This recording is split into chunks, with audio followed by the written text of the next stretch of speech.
Hi and welcome to today's video. I've been allocated what's known as a V2 Lotus Emira. That's a second batch of first edition cars that have been authorized by Lotus Cars. And there are a couple additional options available with these in terms of colors.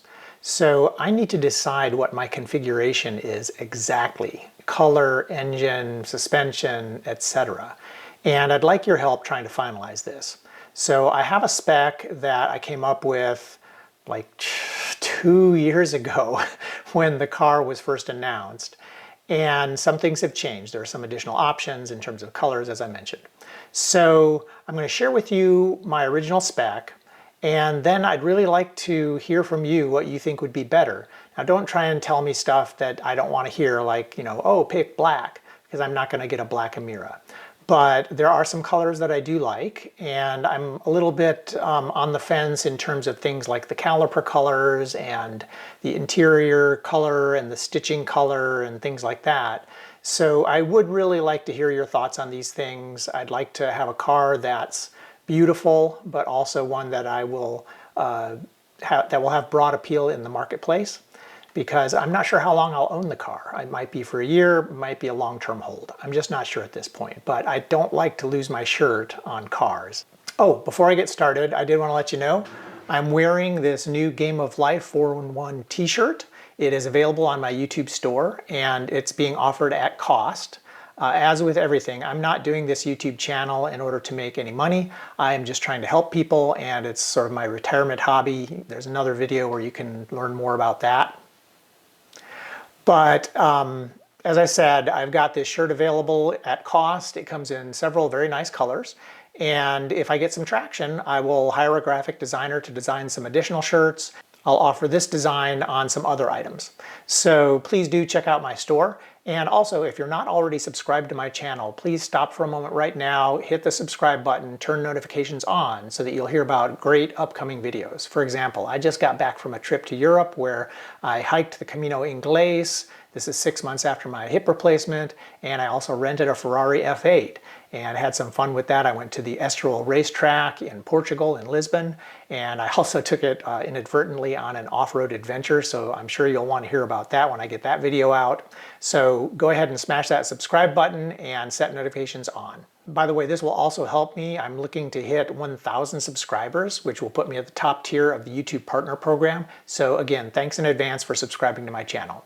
Okay, here we go. I'm not sure how long I'll own the car. It might be for a year, it might be a long-term hold. I'm just not sure at this point, but I don't like to lose my shirt on cars. And so I want to make sure that I don't get some really, oddball configuration that almost nobody's going to want. I don't think I'm at risk of that, but still, I'd appreciate your help, and I'd really like to hear your thoughts. This stuff does influence me, so, let me know what you think would look better or different, or the whys and wherefores of the things that you're suggesting. So here we go. Okay, so this is Lotus's configuration site, and I guess even before I got to this, you sort of start here, right? So Lotus Emira, compare models, and they offer you the different options. And this is fairly new on their configurator and on their website. It used to be that they only showed the V6 first edition, and that was the only thing you could configure. But now they've finally come out with details for the i4, which is sort of a second iteration of the car. I am not really interested in that. I love manual transmissions, so my going in position is that I want the V6 with the manual, and I will admit there are some pros and cons to that, because the V6 engine doesn't appear to be super tunable, so you might be limited to around that 400 horsepower range, whereas this i4 AMG engine is potentially very tunable. I've heard there might be some limitations due to heat dissipation, but that's all to be determined. At any rate, it does intrigue me. I own two other very nice four-cylinder cars. I've got an Alfa Romeo 4C and I've got a Lotus Elise, and I love both those cars. They perform fabulously, and I love the exhaust sound. That's very important to me. So I have high hopes for the Lotus Emira with the i4. That said, again, my initial choice is the V6 supercharged car, so that's what I'm going to choose over here. And by the way, they do list the just base model V6 supercharged car and the first edition, and I really would like the first edition. I'd hoped that I'd already own it by now because I did put in my deposit over 2 years ago. But as it stands, it might be, you know, sometime next year when I get my car. Okay, so I'm going to hit configure. And so you see here that the new pricing for the V2 first edition cars, the V6 manuals, is $105,400. That's a considerable price increase, but I think it's to be expected in the market we're in. Okay, so on the top I'm going to make sure my edition is chosen correctly. It is first edition. My engine correctly, the V6 supercharged, the transmission. I don't know why anyone would buy this car with a 6-speed automatic, but it is an option, so I don't want that. The chassis, touring or sport, this seems to be something that is debated a lot amongst people. And I don't really anticipate taking this car on the track because it's a fairly expensive car in my, in my financial situation. But I like to drive sort of aggressively on the roads, and I like to corner and I like to accelerate rapidly. I don't drive at high speeds. I don't go for like 150 miles per hour, but I do like to accelerate rapidly and take tight corners and be able to maneuver in traffic. So I'm feeling like I want to go with the sports suspension, although I did just watch a video from Shmee where he was saying he regrets that. I think, however, that might be just because of his personal circumstances and the when and why he has the car and how he's using it. But anyhow, for now I'm choosing sports suspension. Tell me if you feel otherwise, especially if you have experience with one or both of these suspension options. Okay, so under section 2, colors. So my initial color choice is Hethel Yellow.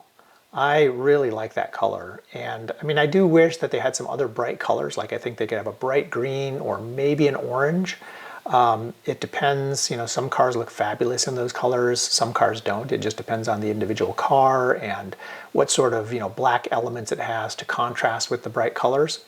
But I always feel like a flashy sports car should be in a flashy color. So the closest thing I saw on the palette they originally offered was this Hethel Yellow. Okay, now I will tell you some of the other colors that have tempted me that have been offered with the V2 version of this car. So Vivid Red is a new color, and I do like that. I think it's pretty nice. I'm not sure it does it justice in this image here. It looks a little dark, but I didn't like the Magma Red. If you look at it here in the palette, it looks like it's got a little bit of a pinkish hue to it, and it was a very dark color, so wasn't real thrilled with that. I mean, I love Ferrari red, nice bright red. Even Mazda has this amazing cherry or maybe candy apple red, you'd call it, on a lot of their cars these days, and that's a gorgeous color. So Seneca Blue I'm not interested in. I feel like that's a trendy color, and so anyhow, I'm just writing that off. Some of the other blues, however, were pretty attractive. Like this Atlantis blue is probably the one that I like the best, because it's a pretty nice color and it's not just super dark, whereas most of the other colors are very dark. So the Meridian Blue, for example, is a very dark color.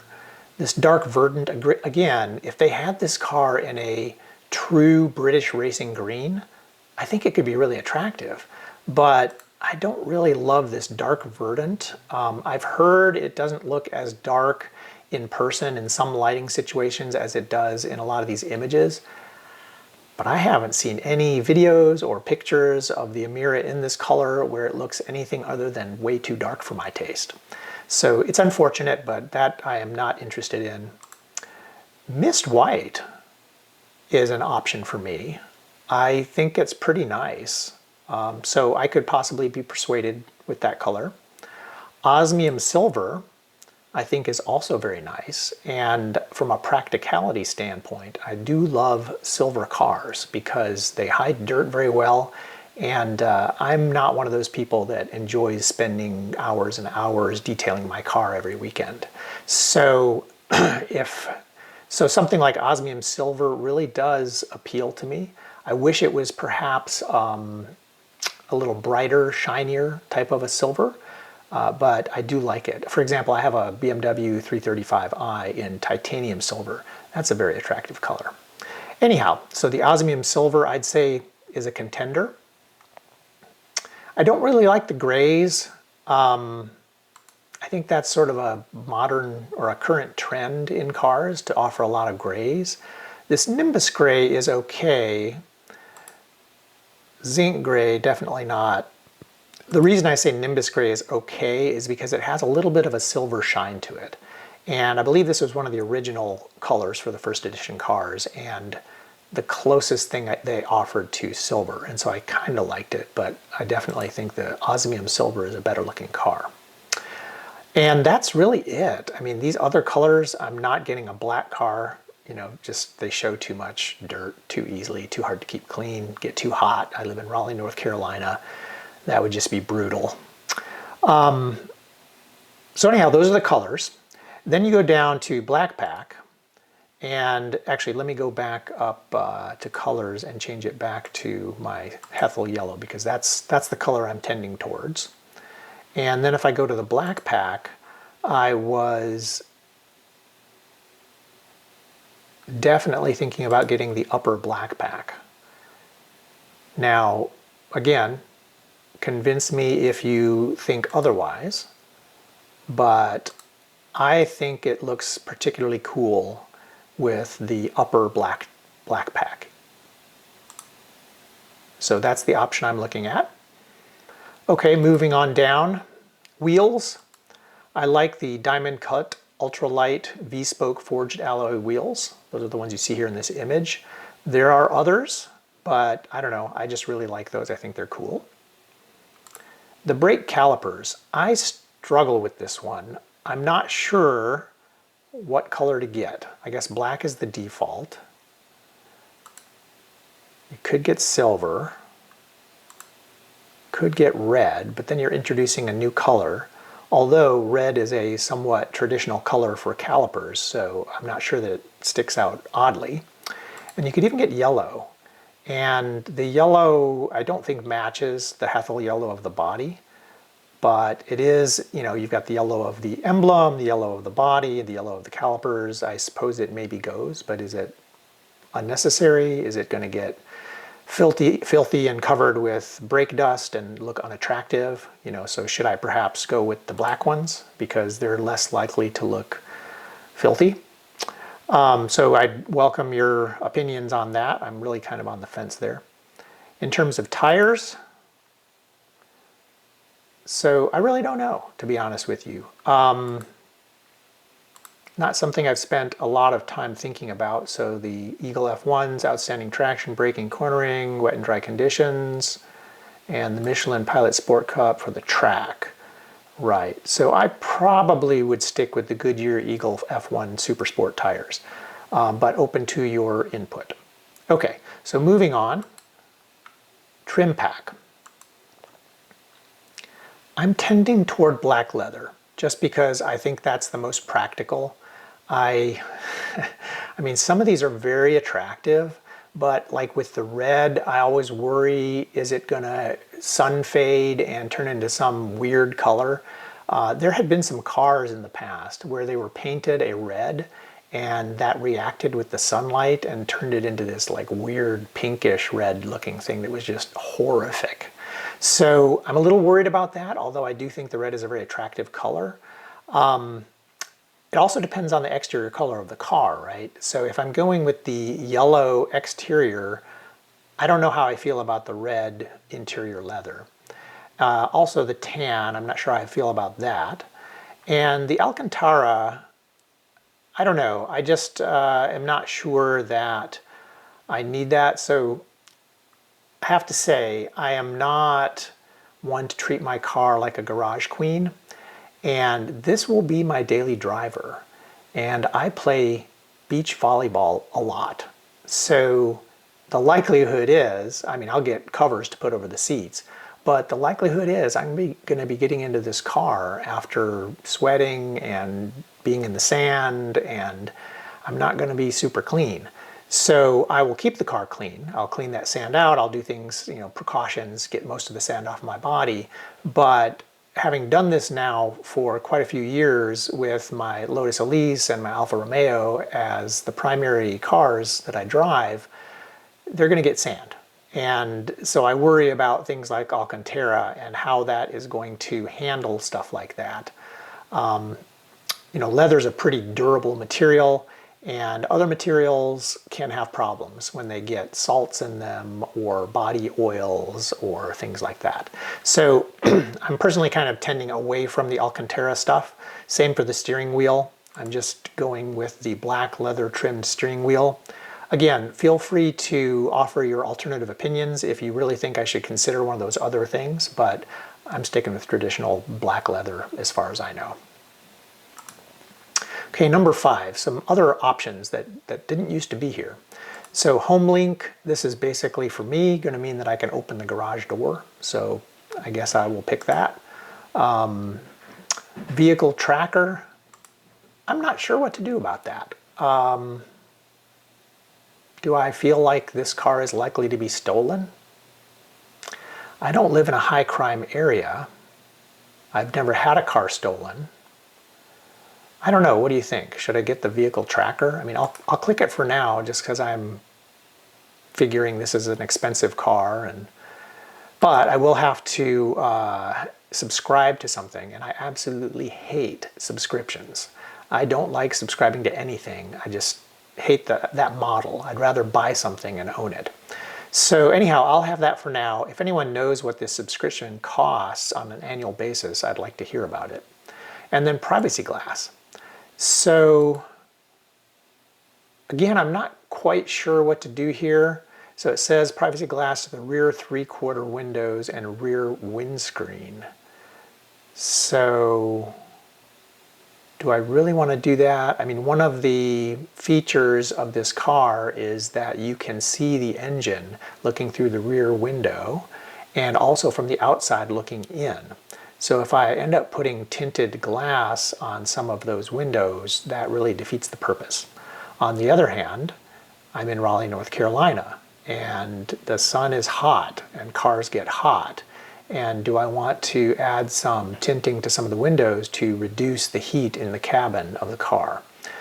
I don't know. Welcome your opinion on that as well. I'm going to leave it off for now because I kind of think I don't want to obscure the view. But there you go. So that's my spec and how I think I would spec out a car. They have some neat features here where you can look at the car from different perspectives. You can look at the interior, and you can kind of, I think, scroll around. Oh, okay. I guess you can't scroll around, but you can shrink the menu a little bit. And then they have a video, which is very cool. So let's go ahead and just play the video.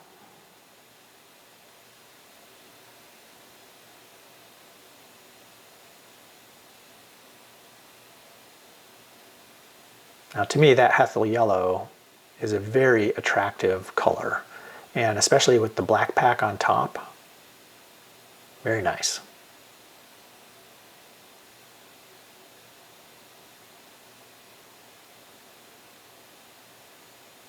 I think this CGI video is a pretty cool addition to their configurator. Okay, and then if you look down here, you can also see the car in different lighting settings, right? So daylight is the default. You can see it in sunlight, right? So daylight, sunlight, and studio setting. This looks kind of fakey, actually. But anyhow, there you go. This is my configuration. I would love to hear what you think of it. If you think it's the right choice, then great. That'll help confirm my thinking. If you think I've made a mistake in something about this car, then please let me know. Also, if you've ever owned a yellow car, I would be curious just how that was for you. The one sort of oddball thing I've heard about yellow cars is that they attract insects because they are on the same spectrum as flowers. So that's kind of an oddball thing, but I'm just curious if that's really a problem. I guess not, but would love to hear what you all have to say. Thanks for watching, and please help me finalize my Lotus Emira configuration because I am going to get a call from the dealership here in the next few weeks, and they're going to require me to give them that final configurator code so they can place the order with the factory. And I will not have a lot of time to think about it at that point, so I really need to finalize everything. Okay, thanks a bunch and have a great day. Oh, and if you didn't smash the subscribe button earlier on, please do so now. Thanks, bye-bye.